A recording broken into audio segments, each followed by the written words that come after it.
Hello दोस्त, good morning to all of you and welcome to my class.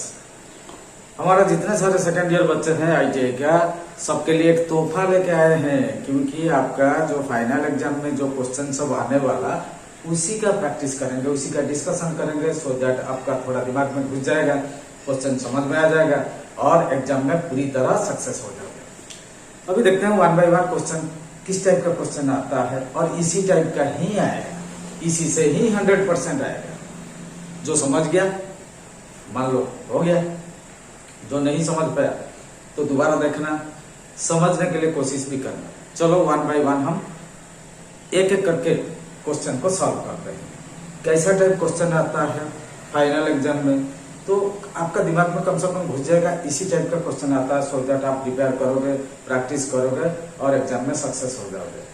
ठीक है, अभी वन बाय वन क्वेश्चन देखते हैं किस टाइप का क्वेश्चन आया। अभी देख लो क्या है क्वेश्चन, देखो what kind of friction is called if two objects are in contact at rest. किस टाइप का फ्रिक्शन होता है जब वो कांटेक्ट में रहते हैं और बॉडी ऑब्जेक्ट रेस्ट में होता है।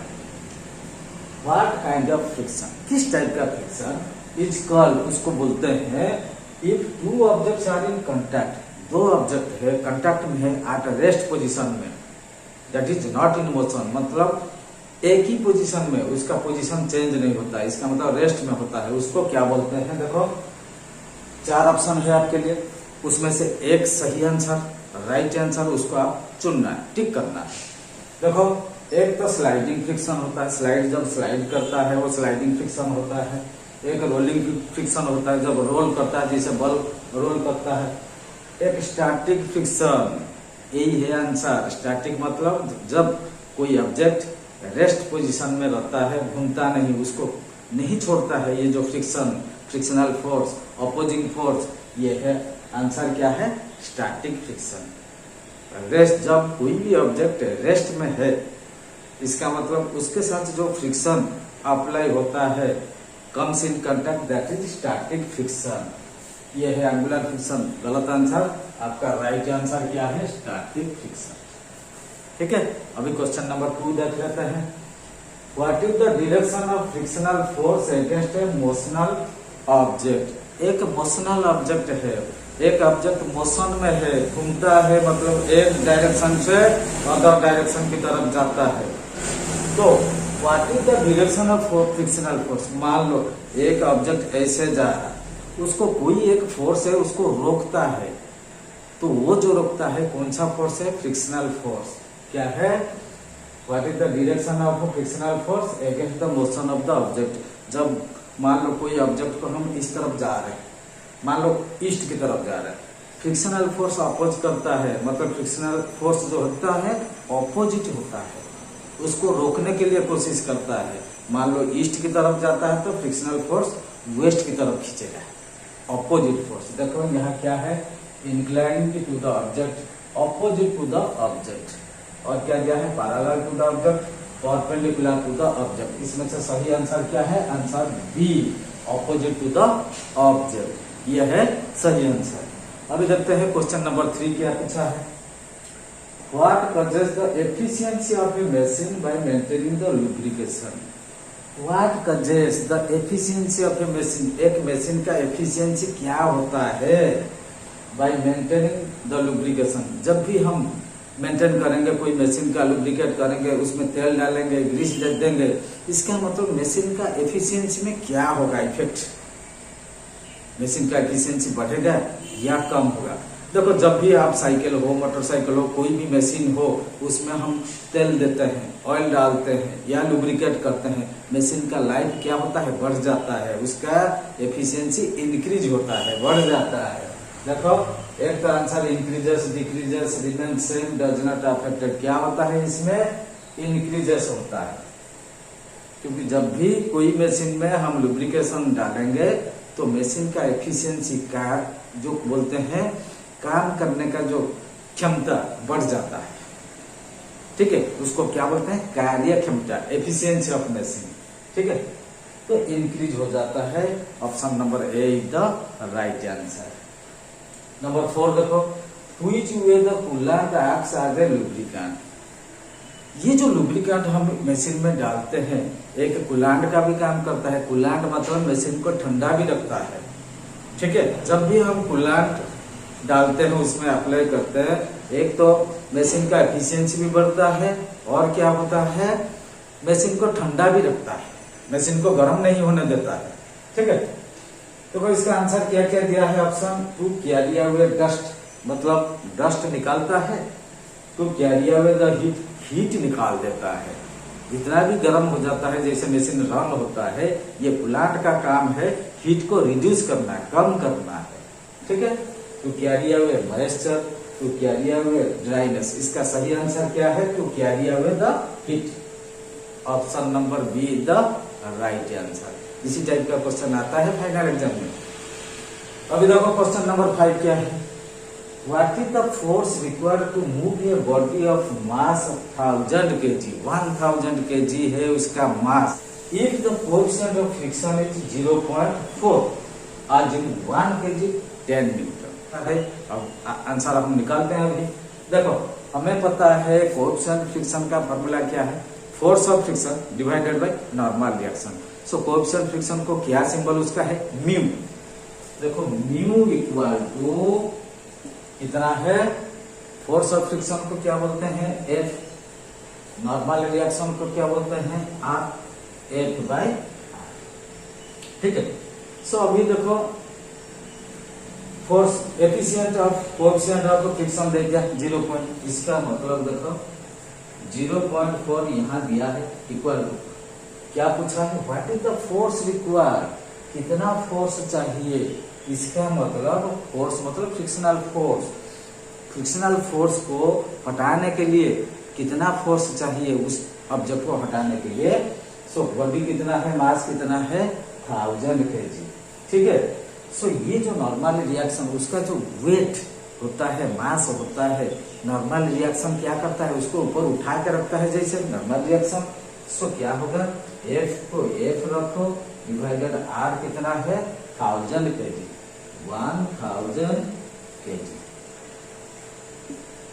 सो देखो ये दोनों मल्टीप्लाई हो जाएंगे, एफ इक्वल टू कितना हो जाएगा, एफ इक्वल टू 1000 इंटू 0.4, कितना हो जाएगा, 1000 इंटू 0.4। मान लो 1000 में 4 मल्टीप्लाई करोगे 4000 होगा, लेकिन ये 0.4 है, इसीलिए 4000 और जैसे 400 0.0 हो जाएगा, इसका मतलब 400 kg, 400 kg। फिर क्या दिया है, आज 1 kg 10 newton, 1 kg equal to कितना न्यूटन होता है, 10 न्यूटन होता है। सो 400 kg कितना है, 400 into 10 newton equal to 400 into 10 newton equal to कितना होगा, 4000 न्यूटन। ये हो गया आंसर 4000। देखो क्वेश्चन आंसर ए एकदम राइट आंसर। देखो ऐसे 5 क्वेश्चन हो गया, इस टाइप का क्वेश्चन आता है, आप लोग प्रैक्टिस करना अच्छी तरह इसको, ठीक है। इसी टाइप का जो प्रैक्टिस कर लेगा ना, वो बल्ले बल्ले हो जाएगा उसके लिए, ठीक है, एक ही चांस में और विथ हाईएस्ट स्कोर कर लेगा, ठीक है, पास हो जाएगा हाईएस्ट स्कोर के साथ। अभी देखते हैं उसके बाद कौन सा क्वेश्चन आता है, जैसे 6, 7, 8, 9, 10 ऐसे करके क्वेश्चन आता रहेगा। अभी देखते हैं क्या क्या क्वेश्चन आता है, ठीक है। अभी देखते हैं आपके सामने क्वेश्चन नंबर 6, 7, 8 क्या आया, कैसे आया, इसको कैसे सॉल्व करेंगे, और आप उसको देखते रहना और अच्छी तरह प्रैक्टिस भी करते रहना। अभी देखते हैं क्वेश्चन नंबर 6। देखो what is the force required to move a 20 kg object with a coefficient of friction is 0.24। आपको क्या दिया है क्वेश्चन में, 20 kg का ऑब्जेक्ट दिया है, कोएफिशिएंट ऑफ फ्रिक्शन दिया है, और क्या पूछा है, what is the force required, force कितना चाहिए वो ऑब्जेक्ट को मूव करने के लिए। तो कोएफिशिएंट ऑफ फ्रिक्शन कितना दिया है, 0.24।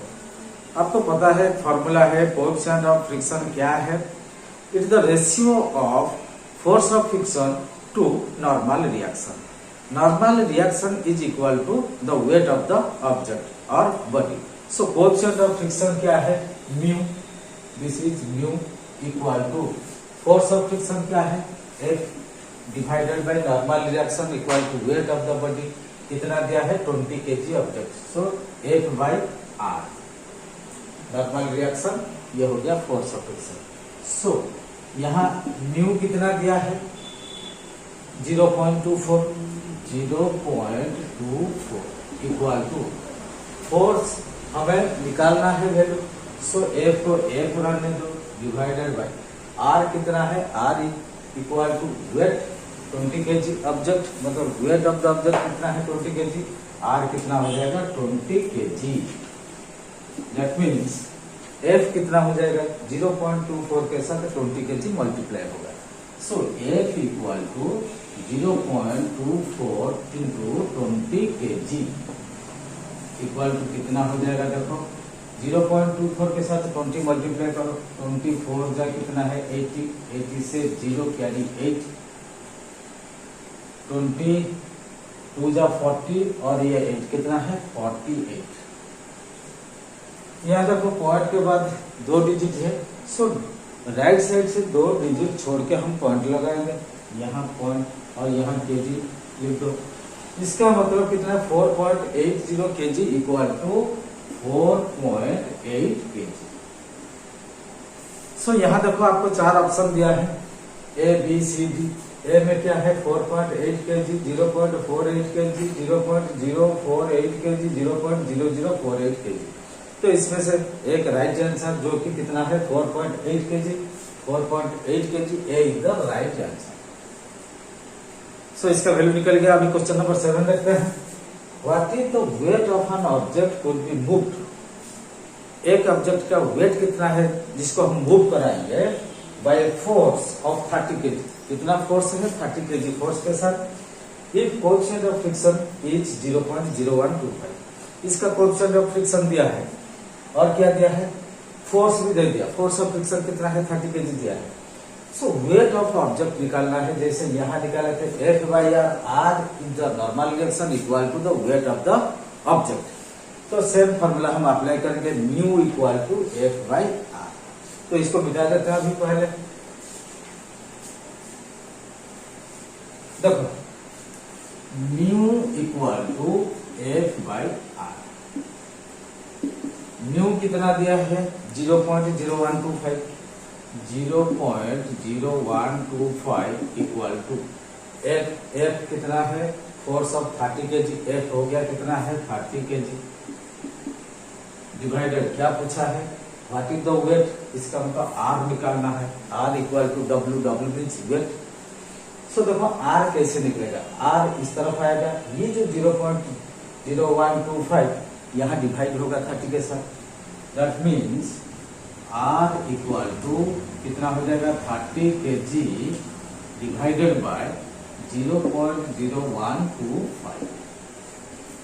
देखो R कितना हो जाएगा 30 kg।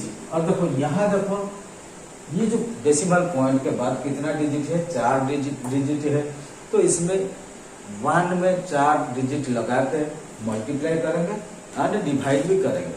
दैट मीन्स देखो 30 kg यहाँ दिया है इंटू 1 में 4 जीरो लगा दो डिवाइडेड बाय 0.0125 इंटू 1 में 4 जीरो लगा दो।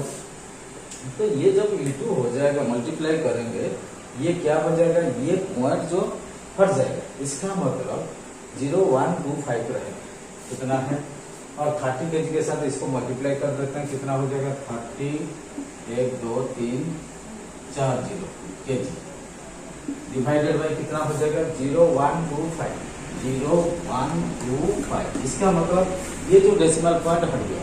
अभी हमें डिवाइड करने के लिए इजी होगा, ये जीरो का कोई वैल्यू नहीं, नीचे क्या है 125, तो इसमें डिवाइड करेंगे। अभी देखो जब डिवाइड करेंगे कितना होगा 125 125, पहले 25 से डिवाइड कर लो, 25 5 जा 125, फिर 25 1 जा कितना है 25, 30 से 25 माइनस कर दो 5 और 0 50, 25 2 जा और 1 2 3 0 हो गया, कितना है 12,000 और ये 5 कितना है 12,000 divided by 5।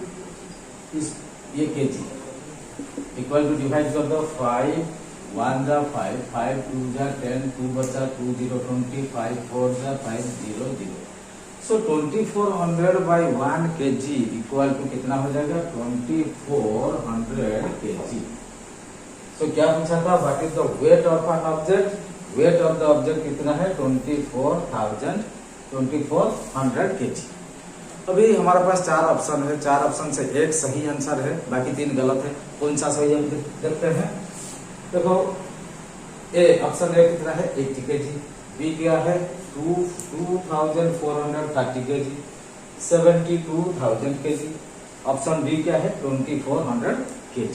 So option D हमारा राइट आंसर, तो इसको टिक लगा देते हैं। अभी देखते हैं क्वेश्चन नंबर 8 क्या दिया है। What is the coefficient of friction for pulling a load of 400 kg by a force of 40 kg। देखो हमें क्वेश्चन में क्या दिया है, एक लोड दिया है, दैट मीन्स वेट दिया है ऑफ ऑब्जेक्ट कितना है 400 kg, और कितना फोर्स चाहिए दैट इज 40 kg चाहिए।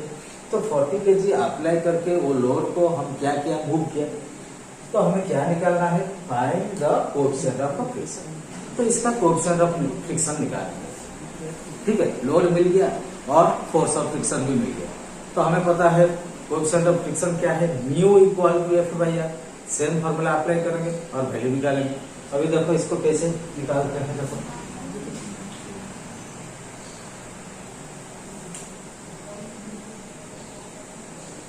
देखो हमें पता है mu equal to F by R. अच्छा, हमें म्यू निकालना है, कोएफिशिएंट ऑफ फ्रिक्शन निकालना है, इक्वल टू देखो म्यू इक्वल टू कितना हो जाएगा एफ बाई आर। एफ यहाँ कितना है, फोर्स कितना है 40 kg, 40 kg divided by load कितना है, load of 400 kg divided by load kg हो गया। सो ऊपर kg नीचे kg पहले काट देते हैं। 41 जा और 40 10 जा, 40 में 10 मल्टीप्लाई करो 400 हो जाएगा, इक्वल टू कितना है 1/10। देखो केजी केजी ऊपर नीचे कैंसिल हो गया। इसका मतलब कोएफिशिएंट ऑफ फ्रिक्शन का कोई यूनिट नहीं है, ये एक क्वांटिटी ऐसा है यूनिट लेस वाला। सो 1/10 को हम क्या लिख सकते हैं 0.1 भी लिख सकते हैं। ठीक है, अभी ये हो गया हमारा आंसर। देखते हैं ऑप्शन में ये आंसर है कि नहीं। देखो ऑप्शन ए हो गया क्या है 0.01, लेकिन हमारा क्या है 0.1। ऑप्शन बी क्या है 0.2, ये भी नहीं है। ऑप्शन सी क्या है 0.1, ये है राइट आंसर। देखो इसको टिक लगा दो। ठीक है, 0.1 इज द राइट आंसर, इसको टिक लगा दो। देखो बच्चों ऐसा टाइप क्वेश्चन आता है सब फाइनल एग्जाम में, इसको अच्छी तरह प्रैक्टिस कर लेना।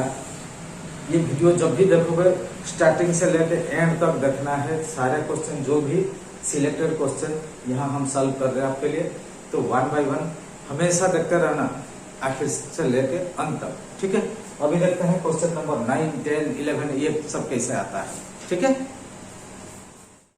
अभी देखते हैं क्वेश्चन नंबर 9, 10, 11 कैसे आया। What is the name of the point at which all the weight of the body concentrated. वो पॉइंट का नाम क्या होता है जहां पे सारे वेट आके वहीं पे मतलब उस पर्टिकुलर पॉइंट में लोड हो जाता है। पूरा ऑब्जेक्ट का जितना लोड है उसी पॉइंट पर आता है। उस पॉइंट को क्या बोलते हैं। देखो ऑप्शन क्या है initial point, centre of gravity, central and central point. इसको क्या बोलते हैं सेंटर ऑफ ग्रेविटी। मतलब कोई भी ऑब्जेक्ट का लोड पूरा सेंटर ऑफ ग्रेविटी जिस पॉइंट पर आता है उसी का ऊपर पूरा लोड वजन उसी का ऊपर आता है। तो हमारा ऑप्शन क्या होगा सेंटर ऑफ ग्रेविटी। ठीक है, क्वेश्चन नंबर 10 क्या दिया है what is the centre of gravity of A right circular cone from its base. एक राइट सर्कुलर कोन होता है, उसका जो सेंटर ऑफ ग्रेविटी किस पोजीशन में आता है। देखो एक राइट सर्कुलर कोन का एक हाइट होता है। ठीक है, तो वो जो हाइट को अगर हम 4 पार्ट करेंगे, बेस से एक पार्ट हम मेजर करेंगे। मान लो यहाँ देखो ये है कोन है, ठीक है राइट सर्कुलर कोन, इसका हाइट को हम 4 पार्ट इक्वल 4 पार्ट करेंगे। यहाँ देखो यहाँ तक आ गया 2 पार्ट, इसको यहाँ 1 पार्ट करेंगे, 2 पार्ट, 3 पार्ट, 4 पार्ट। मतलब बेस से, फ्रॉम बेस यहाँ से 1/4 ऑफ हाइट, इसको हम क्या लिखेंगे 1/4 of height. That means h height h हो गया डिवाइडेड बाई 4। h/4 जिस पॉइंट में आएगा वो होगा सेंटर ऑफ ग्रेविटी। देखो ऑप्शन में है h/2, h/3, h/4, h/4 is the right answer. ठीक है, अभी देखते हैं क्वेश्चन नंबर 11 क्या है। What is the centre of gravity of the rectangle. एक रेक्टेंगुलर शेप है, ऑब्जेक्ट कोई है, तो उसका सेंटर ऑफ ग्रेविटी कहां पर है। आपको पता है सेंटर, ये जो रेक्टेंगल होता है उसका 2 डायगोनल होते हैं, इक्वल डायगोनल होता है। ठीक है, दोनों इक्वल डायगोनल जहां इंटरसेक्ट करेंगे, एक पॉइंट में इंटरसेक्ट करेंगे, वो पर्टिकुलर पॉइंट होता है centre of gravity of the rectangle. So यहाँ देखो जैसे कि रेक्टेंगल है, तो इसका जो सेंटर ऑफ ग्रेविटी कहां पर आएगा, इस पोजीशन में, पर्टिकुलर इस पोजीशन में आएगा। इसका मतलब the point of intersection of the 2 diagonals of the rectangle. देखो so what is the centre of gravity of the rectangle. इस जो रेक्टेंगल दिया है, अच्छा इसका पॉइंट्स भी दिया है। ठीक है, किस पॉइंट में आएगा इसका 6, 3, 6, 6, 6, 1.5, 1.5 और 3। यहाँ इसका देखो लेंथ कितना है 12 सेंटीमीटर और इसका ब्रेथ कितना है 3 सेंटीमीटर। यहाँ देखो ये जो पॉइंट ऑफ इंटरसेक्शन देखो इस यहाँ पर है। ठीक है, तो ये जो पॉइंट ऑफ इंटरसेक्शन होगा, अगर हम लेफ्ट से राइट की तरफ चलेंगे, just mid point of the क्या होगा length and mid point of the breadth. जैसे इसको लाइन खींचेंगे, एक पॉइंट आएगा, इसको मतलब डायगोनल दोनों खींचेंगे, आएगा सेंटर में। तो यहाँ का देखो ये जो पॉइंट होगा, इसका मतलब इसको मान लो एक्स एक्सिस लेंगे, इसको वाई एक्सिस लेंगे। एक्स वाई का पोजीशन कहाँ है, यहाँ देखो आएगा यहाँ तक 6 और यहाँ देखो 3 का आधा कितना है 1.5। इसका मतलब 6 एंड 1.5 ये पोजीशन है 6, 1.5 ये जो पोजीशन सेंटर ऑफ ग्रेविटी। देखो 6 एंड 1.5 है कि नहीं, ऑप्शन नंबर सी है राइट आंसर। ठीक है, तो अभी देखो क्वेश्चन नंबर 12 क्या पूछा है। What is the centre of gravity of the lamina. Lamina क्या है, जैसे कि मेटल शीट है और उसका एक शेप दिया होगा, ट्रायंगुलर हो सकता है, रेक्टेंगुलर हो सकता है, स्क्वायर भी हो सकता है। यहाँ लेकिन क्या दिया है ट्रायंगुलर शेप का एक लामिना। ठीक है, सो what is the centre of gravity. इस जो ट्रायंगुलर लामिना का सेंटर ऑफ ग्रेविटी क्या है। देखो ये जो ट्रायंगल का एक हाइट भी होता है, एक ट्रायंगल का सेंटर ऑफ ग्रेविटी निकालने के लिए देखो, और साइड भी, तीनों साइड भी जैसे बराबर टाइप है। अच्छा ये जो साइड दिया है 6 सेंटीमीटर और ये हाइट कितना दिया है 6 सेंटीमीटर। अभी देखते हैं इसका जो हाइट दिया 6 सेंटीमीटर, ये लामिना का जो सेंटर ऑफ ग्रेविटी हम निकालेंगे, तो हाइट का 1/3 पार्ट, तो हाइट को अगर 3 पार्ट बनाएंगे, बेस से 1 पार्ट लेंगे आउट ऑफ 3 पार्ट, इसको 3 पार्ट बनाएंगे, इसे 1 पार्ट, 2 पार्ट और ये 3 पार्ट। तो यहाँ जो ये जो लामिना का जो सेंटर ऑफ ग्रेविटी कहाँ पे आएगा, बेस से यहाँ है। इसका मतलब ये 6 को कितना पार्ट करेंगे 3 पार्ट करेंगे। नीचे से देखो ये 1 पार्ट मतलब 2 हो गया, ये कितना है ये भी 2 हो गया और बाकी ऊपर भी 2। तो ये 6 सेंटीमीटर 2 सेंटीमीटर 2 सेंटीमीटर 2 सेंटीमीटर, इसका मतलब 6 सेंटीमीटर आ गया। क्या पूछा है, what is the centre of gravity of the lamina. जब भी हम सेंटर ऑफ ग्रेविटी वैल्यू निकालेंगे, बेस से कैलकुलेट करेंगे, फ्रॉम बेस कितना हो जाएगा 2। ठीक है, 1/3 ऑफ हाइट कितना है 1/3 ऑफ हाइट, हाइट मतलब h, सो h/3 h कितना है 6 ही है, डिवाइडेड बाय 3 कर दो इक्वल टू 2। देखो ऑप्शन में 2 है कि नहीं, ऑप्शन 2 है, ऑप्शन नंबर बी 2.0 सेंटीमीटर। इसका मतलब ऑप्शन नंबर बी हमारा राइट आंसर। अभी देखो क्वेश्चन नंबर 13 क्या पूछा है। What is the centre of gravity of cone of the cone. Base कितना है 10 सेंटीमीटर एंड हाइट कितना है 50 सेंटीमीटर। एक कोन आपको दिया है, देखो ये है कोन, इसका बेस कितना है 10 सेंटीमीटर और हाइट कितना है 50 सेंटीमीटर। हाइट ये जो होता है हाइट कितना है 50 सेंटीमीटर। जब भी हम राइट सर्कुलर कोन का सेंटर ऑफ ग्रेविटी निकालेंगे उसका हाइट को क्या करेंगे 4 इक्वल पार्ट बनाएंगे from base to the vertex. ये हो गया वर्टेक्स, ये हो गया बेस, यानी centre of the cone base, ठीक है, बेस ऑफ द कोन। तो ये जो हाइट हो गया इसको हम 4 पार्ट बनाएंगे। हाइट का 4 पार्ट मतलब h/4। h कितना है 50 है, h/4 कितना हो जाएगा देखो h/4, h/4 इसका मतलब 50/4 कितना हो जाएगा 50/4 कितना है 4, 1 जा 4, 1 और 0 कितना है 10, 4 2 जा 8, 10 से 2 माइनस कर दो, 10 से 8 माइनस कर दो 2 बचा है और यहाँ पॉइंट ले लो और 0 ऐड कर दो 2 0 20, 4 5 जा 20। सो 12.5 सेंटीमीटर, सेंटीमीटर पूछा है सेंटीमीटर हम लिखेंगे। सो 12.5 यहाँ देखो ऑप्शन में 12.5 है कि नहीं 10.5 12.5 देखो option B is the right answer 12.5। हमारा कैलकुलेशन में भी वही 12.5 निकला।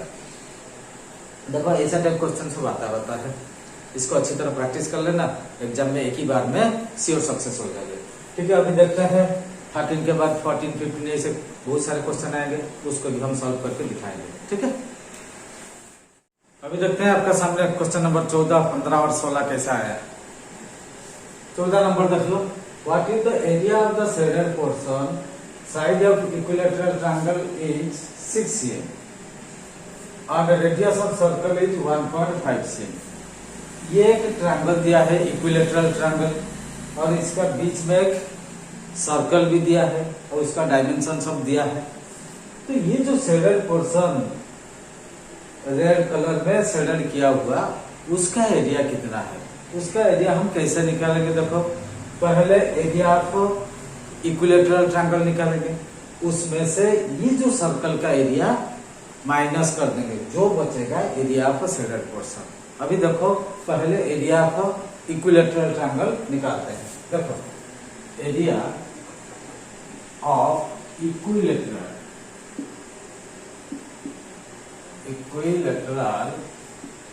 ट्रायंगल,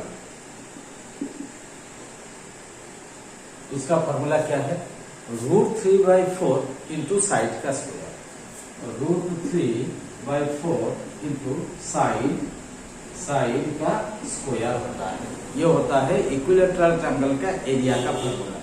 सो √3/4 इंटू साइड का स्क्वायर हो गया इक्वल टू कितना होगा √3/4 इंटू साइड कितना दिया है आपका 6 cm इंटू 6 का स्क्वायर 6 इंटू 6 cm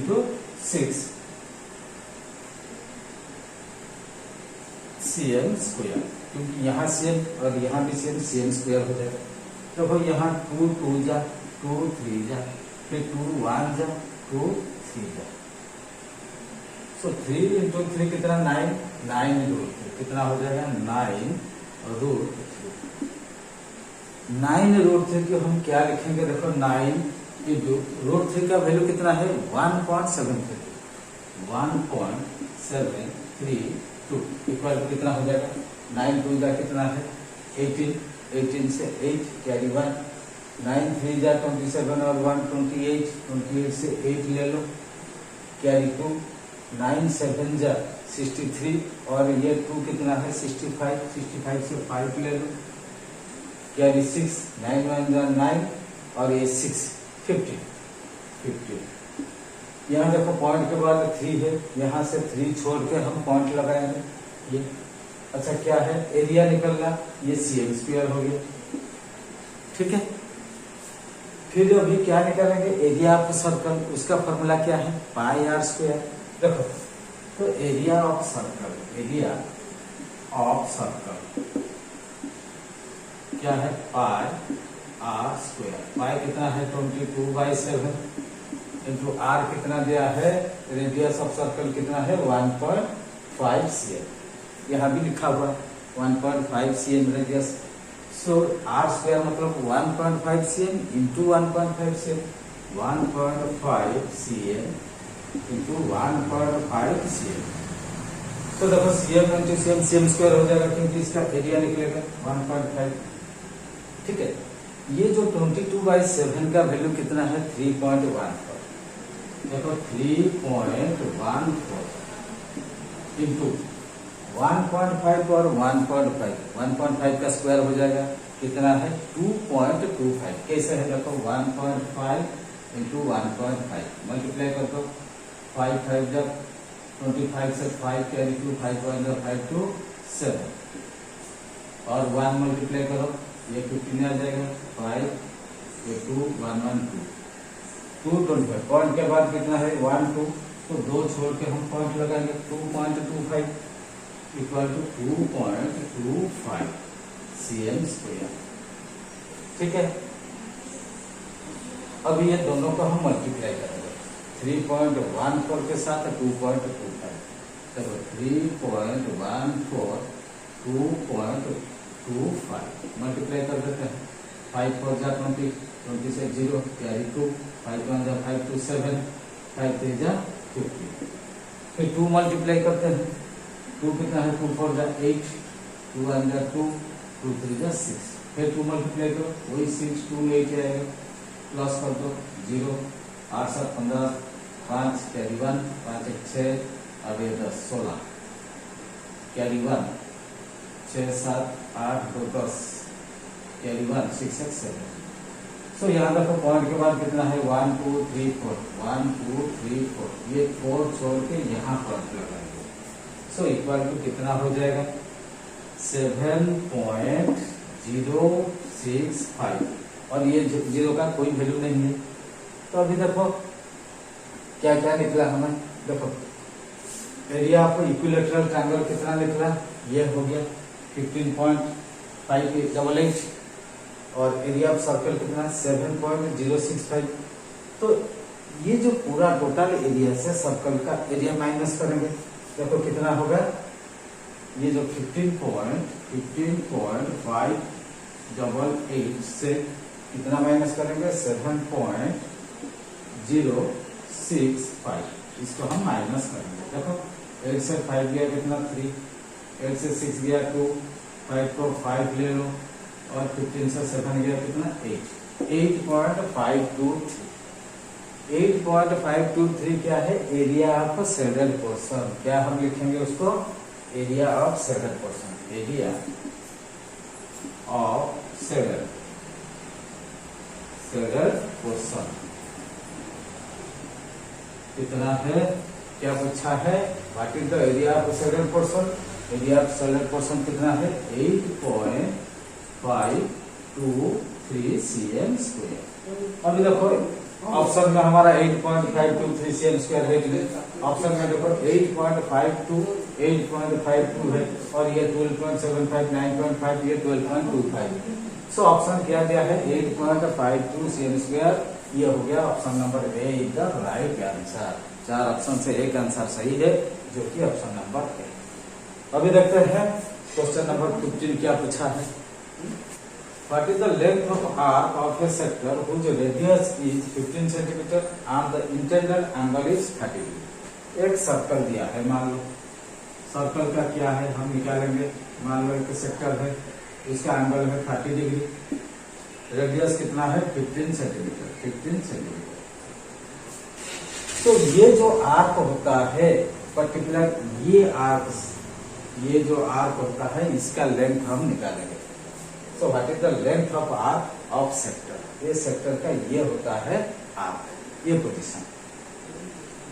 तो आर्क निकालने के लिए उसका फॉर्मूला क्या है देखो theta divided by 360 degree into क्या है टोटल आर्क कितना है जैसे 2 पाई उसका क्या है जैसे टोटल आर्क होता है 2 पाई कितना डिग्री कवर करता है 2 पाई 360 डिग्री।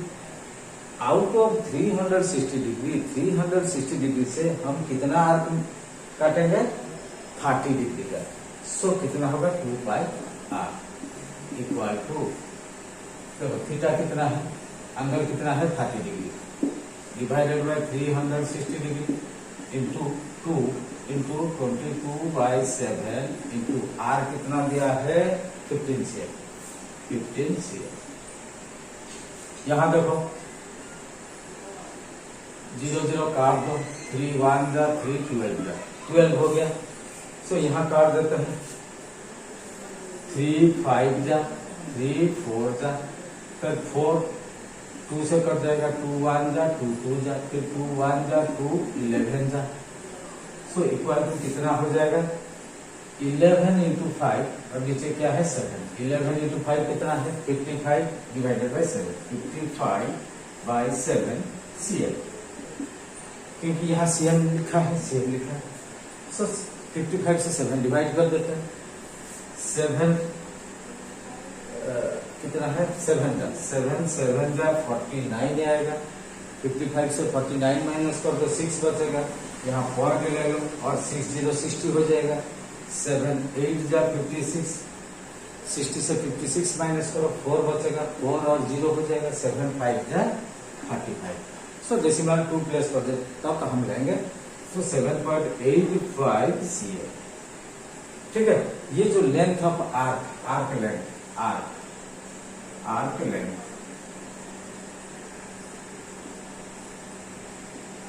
ठीक है, आर्क लेंथ कितना है 7.85 सेंटीमीटर। अभी देखते हैं ऑप्शन में है कि नहीं। 7.85 सेंटीमीटर पहला वाला है, बाकी देखो 7.25 6.75 6.85। सो पहला ऑप्शन जो कि ए होता है, ए इज द राइट आंसर। इसको हम टिक लगा देते हैं। अभी देखते हैं अगला क्वेश्चन क्या है। क्वेश्चन नंबर 60 क्या पूछा है, what is the area of a sector if the diameter is 12 centimetre and angle is 60 degree. Angle दिया है 60 डिग्री, उसका डायमीटर कितना दिया है 12 सेंटीमीटर। हमें क्या निकालना है, what is the area of sector. Area of sector का फॉर्मूला हम अप्लाई करेंगे और वैल्यू निकालेंगे। एरिया ऑफ सेक्टर क्या है, theta divided by 360 degree into pi R square. उस फॉर्मूला को पुट करके उसका एरिया हम निकालेंगे। अभी इसको मिटा देते हैं। पहले देखो